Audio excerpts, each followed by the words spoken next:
Nova Slovenija, to je bilo v bistvu, bolj mislim to, da je nastala Nova Slovenija zato, ker smo bili v tistem času nekje malo izigrani, še kot SKD, da se je potem pojavil gospod Bajuk, ki je potem pod njegovim, mislim, z njegovo vodstvom je bila takrat ustanovljena potem tudi Nova Slovenija. Je en nov veter se prinesel v tisti čas našega novega obdobja, kar se tiče krščanske demokracije. Na zadnjih volitvah, ko sem odhajal že v pokoj, sem rekel, bom pa še enkrat kandidiral,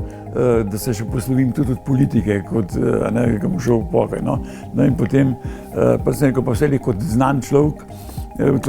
bom še kakšen za eventualnega kandidata izvoljenega prispeval kakšen glas. No in se je to tudi tako zgodilo in zaradi tega, ker sem precej glasov dobil, takrat, ko je gospa Ljudmila postala ministrica za Slovence po svetu, sem jaz bil potem, zato ker sem mu to glasov prinesel, nadomestni poslanec takrat postal. No, in to je bil tak znan štos, ki je še pa dolg časa odmeval, da sem eden redkih, ki je prišel živ iz penzije. Jaz moram reči, da mi je bil gospod Bajuk zelo všeč, ko se je tle pojavil v tej naši politiki, ampak moram pa reči, da niso si bila kaj tako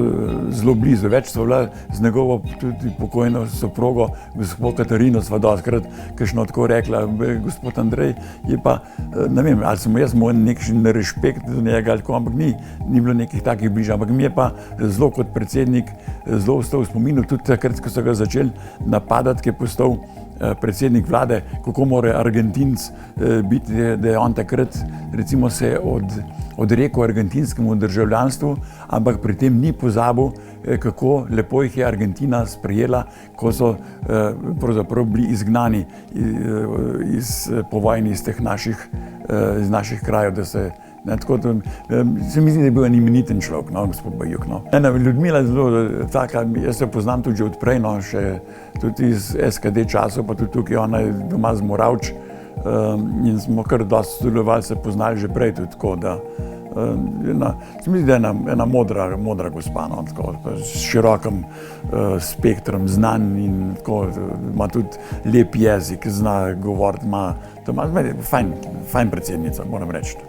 No, jaz moram reči, da je Matej tudi en tak nadarjen politik, bom rekel, rojen politik pravzaprav, ko ga gledam tako, kako on to utemeljeno recimo razpravlja o katerikoli stvari, ki ima pogled, je zelo razgledan, učinkovit, tako da moram reči, da se mi zdi, vsi predsedniki pravzaprav, čeprav moj prvi predsednik je Lojze Peterle, ampak vse, kar sem jih imel recimo s Matejem, se pa že tudi tako poznamo, že tudi preko teh občinskih odborov, pa to že odprej, ampak mislim, da je to en imeniten član Nove Slovenije, njen vodja, tako da smo lahko zelo hvaležni, da ga imamo. Moram reči, da sem ponosen na Novo Slovenijo, ker nimamo nobenih afer, nimamo nobenih nahrbtnikov, ki bi jih s sabo nosili, nam ne morajo nič kaj najti. To se mi zdi, da je naše delovanje, da je zelo pomembno v tem smislu, da se lahko zanesejo na nas, tako bom rekel.